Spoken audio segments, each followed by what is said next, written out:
Jadi gue inget banget gue pernah punya klien dan waktu itu seingat gue lagi fixing sebuah fitur ya. Gue udah kelar, habis itu gue langsung deploy. Dan deployan gue kan udah ada CI/CD-nya, udah ada pipeline-nya sendiri. Dan setelah gue deploy, entah kenapa semua akses ke Google API itu bermasalah.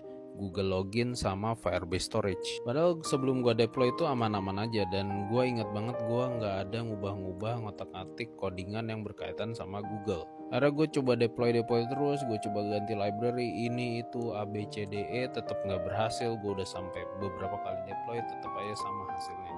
Dan akhirnya gue coba buat nge-URL langsung dari server utamanya. Pas gue URL dari server utama ke Google itu aman-aman aja, nggak ada masalah. Akhirnya gue coba masuk ke dalam kontainer si backend gue ini, dan pas gue coba dari kontainer itu malah jadi bermasalah, nggak bisa connect ke Google. Akhirnya gue coba ubah-ubah Docker filenya, gue deploy ulang, step-stepnya gue ubah, tetap aja masalahnya sama. Akhirnya gue coba ke Docker Hub dan gue coba cek base image-nya. Dan ya ternyata di Docker Hub itu untuk base image gue yaitu Ubuntu 24 Alpine itu waktu itu ada update beberapa menit sebelum gue deploy.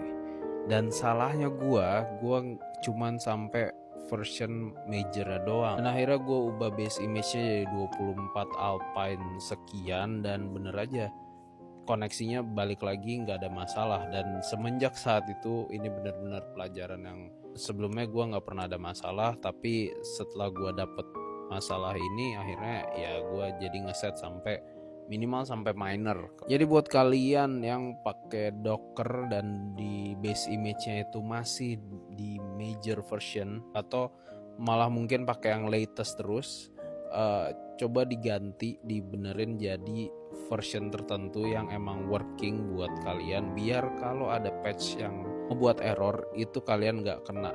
Kalian bisa update base image kalian sesuai kebutuhan kalian aja. Karena yang kayak gini-gini bisa ngebuat pusing, tiba-tiba error dan kalian mungkin lagi nggak tenang, lagi panik, akhirnya ya ngecek sana sini nggak nemu-nemu, dan ternyata masalahnya itu di Docker image-nya. Lo bisa follow gue kalau lo mau denger gue yapping tentang dunia IT.